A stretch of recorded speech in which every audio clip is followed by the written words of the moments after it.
Bonjour. Après la victoire écrasante de la Xbox One de vide-grenier dans un état impeccable en boîte avec manette supplémentaire pour seulement 100 €, c'est au tour d'une autre console d'être testée en vidéo. J'ai acheté celle-ci le même jour, mais il ne s'agit pas d'une console de salon, mais une console portable. Je vous présente pour la première fois sur cette chaîne YouTube la PSP de couleur rouge. Une console que je n'ai jamais pu avoir entre mes mains, et c'est la première fois que je la vois de mes propres yeux. D'ailleurs, je ne savais même pas que cette console existait en rouge. Une chouette console portable de chez Sony. Mes jeux préférés, je dirais Silent Hill Origins, j'ai beaucoup joué à Sonic Rival, également le Rock Band Unplugged, la compilation des jeux Capcom avec surtout Knight of the Round que je jouais en compagnie de mon frère, et également, comment il s'appelle? Ah oui, Burnout Legend qui est assez top, et également la suite, le Burnout Dominator, un jeu qui est également sorti sur la PS2. Mais je ne suis pas là pour vous parler des jeux PSP, je suis ici pour tester cette console. Contrairement à la Xbox One de la dernière fois, avec mon frère, on a quand même regardé l'intérieur de la boîte pour voir s'il n'y avait vraiment pas de problème sur l'état de la console. Et puis, par rapport au prix, j'ai préféré ne pas trop prendre de risques. Mais est-ce qu'elle fonctionne mais vraiment parfaitement? Est-ce qu'il n'y a pas de souci sur la lecture des UMD? On va voir tout ceci à travers cette nouvelle vidéo test. Durant le compte-rendu vide-grenier de celle-ci, j'avais zappé de vous citer un détail très important. À combien ai-je acheté cette console? Elle était proposée de base à 50 €, avec une grosse panoplie de jeux.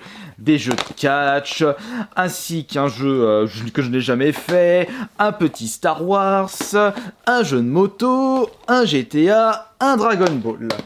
De base, je voulais acheter cette console sans les jeux, puisqu'il n'y a aucun titre qui m'intéresse vraiment. Mais rien à y faire, le vendeur voulait vraiment vendre tout le lot. Pas la console séparée, ni les jeux séparés. Enfin, quoique, lorsque c'est le contraire, on arrive à acheter un ou deux jeux à part. Mais si je souhaitais cette console, il fallait absolument que j'achète également les jeux. J'ai souhaité faire baisser le prix, je sais pas, 40 €, sachant qu'il y a des jeux qui sont pas en super bon état, les UMD qui s'ouvrent. Non, toujours rien, le vendeur était fixé sur ses 50 €. Parce qu'il s'était basé sur le fait que beaucoup de personnes avant moi avaient demandé le prix de cette console. Fort heureusement qu'il n'avait pas accepté des offres genre 20 ou 30 €, puisque si c'était le cas, je n'aurais pas pu vous proposer cette vidéo de test, et je n'aurais pas pu récupérer cette console pour ma collection. Et ce serait dommage parce que je la trouve extrêmement jolie en couleur rouge. Je n'ai pas vraiment trouvé d'informations sur cette édition rouge. En quel honneur elle était sortie, à quelle occasion, pour quel événement. Non, j'ai rien trouvé de ce côté-là. Cependant, j'ai pu trouver une information assez insolite. Saviez-vous qu'il existait une édition Coca-Cola pour la PSP? Bon, c'est de couleur noire avec juste Coca-Cola marqué en bas à droite de la console. On n'a pas le droit à vraiment une console aux couleurs de Coca-Cola, rouge par exemple, comme on l'a eu pour la Game Gear édition Coca-Cola. Il faut savoir que cette PSP rouge n'est pas n'importe laquelle. Il s'agit de l'édition 3004 RR, pour dire Radiant Red. Le chiffre des 1000 représente l'édition de la console, enfin la version je veux dire. La version 1000, il s'agit de la FAT, la 2000, la version Slim, la 3000, la version Slim améliorée, avec écran de meilleure qualité, ainsi qu'un microphone intégré sur la console. On a je crois que c'est la N ou la E1000 pour la PSP Go. Et enfin, on a la version Street, la toute dernière version, la version un petit peu gros bloc play school pour la PSP. Et le chiffre des unités représente la zone géographique de la PSP. Le numéro 4... il s'agit d'une version européenne, donc logiquement sortie en France. Je crois même que le chiffre 3 représente le Royaume-Uni. De toute façon, vous avez un petit récapitulatif des chiffres pour les PSP. Merci Wikipédia. Il existe aussi une édition bleue pour la PSP que je possède dans la collection. Et je trouve qu'elle est magnifique. Mais peut-être que vous allez préférer la version rouge. D'ailleurs, c'est ta PSP. T'en as foutu quoi de la boîte? Je l'avais jetée, il me semble. Pour commencer, nous avons le chargeur. Est-ce qu'il s'agit du... Oui, c'est un chargeur officiel Sony. Bon, c'est vrai que vous pouvez prendre un chargeur non officiel, ça fait le taf, mais pour certaines personnes, certains collectionneurs puristes, il faut avoir vraiment tous les éléments d'origine pour vraiment posséder une console en version complète intégrale. Pour continuer, la petite notice, enfin c'est plutôt un prospectus pour le PlayStation Network. Et ici, nous avons les petites notices. Nous avons pour terminer la fameuse PSP. Je pense que nous allons nous installer confortablement sur la banquette pour ouvrir ce Saint Graal et on va en profiter pour tester cette console avec l'un de mes jeux préférés. Allez, croisons les doigts pour un bon fonctionnement de cette nouvelle PSP. Et je dois posséder un bon paquet de PSP maintenant. J'ai ma PSP d'origine, c'est une Slim de couleur noire. J'ai pu également trouver une PSP Fat ou Slim de couleur blanche, la bleue que je ne possède pas en boîte, ainsi que la rouge qui se trouve juste ici. Enfin, rouge. Enfin, un peu plus rouge rosé. Ah, c'est peut-être l'effet de lumière. Par contre, elle est assez grasse. Quoi qu'il en soit, nous allons vérifier les surprises du chef.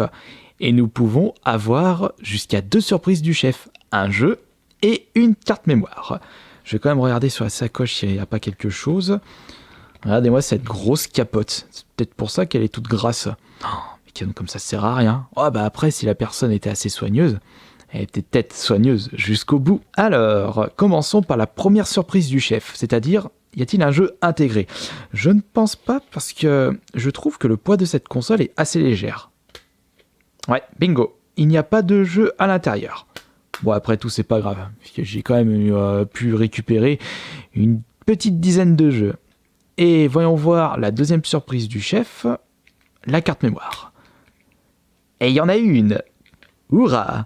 Et c'est une carte mémoire de 4 Go. Allez, tu vas retourner là-dedans. Et comme vous pouvez le constater, mis à part toute cette vaseline, pas de gros défauts. On dirait pas qu'elle possède de rayures sur le derrière, l'écran est en très très bon état. Je peux vous garantir qu'avec toutes les PSP que j'ai pu voir en vide-grenier, celle-ci fait partie des PSP qui possèdent un super état pour des consoles d'occasion. On va passer à la phase test d'un jeu avec mon Silent Hill Origin, que je considère comme mon jeu préféré de la PSP. Par contre, c'est de quel sens? Non. C'est de l'autre sens, voyons. Un peu de logique. Faut bien que la console puisse lire les informations de l'UMD. On allume ça. Ah, en plus, le souci du détail, il avait tout rechargé. Configurer date et heure.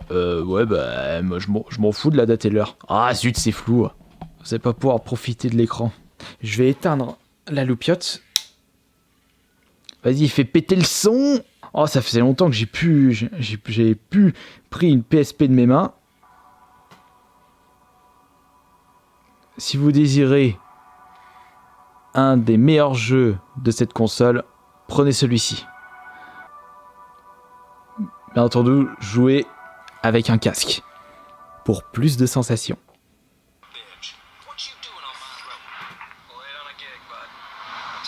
Blablabla, blablabla. Passe-moi ça. Et si vous désirez découvrir cet excellent survival horror, sachez que ce jeu est également sorti sur la PS2. Mais il s'agit tout simplement d'un portage de la version PSP. Encore sur petit écran, sur la PSP, ça peut aller, mais voir ces graphismes-là sur console de salon, ou attention, ça pique aux yeux. Le son marche impeccable. Les boutons, pareil. Cette ambiance. Il est magnifique ce jeu. Je veux voir le retour des Silent Hill. On pourrait peut-être aller regarder un petit peu ce qu'a pu jouer l'ancienne personne.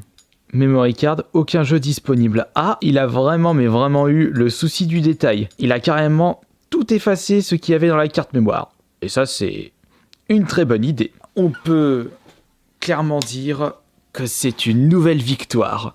Avec cette PSP en état impeccable et une couleur que je ne possédais pas dans la collection. Comme quoi, on peut encore trouver de belles petites surprises en vide-grenier. Certes, j'ai quand même mis un petit peu le prix par rapport aux précédentes PSP que j'ai pu acheter en vide-grenier, mais comme il s'agit d'une PSP déjà en boîte, en état impeccable, et une édition que je n'ai jamais pu avoir auparavant, je n'ai pas trop réfléchi. Enfin voilà, j'espère que ce nouveau test de console trouvé en vide-grenier vous aura plu, c'était assez tranquille, et j'en suis extrêmement content. Et on se retrouve plus tard pour la prochaine vidéo. Ciao!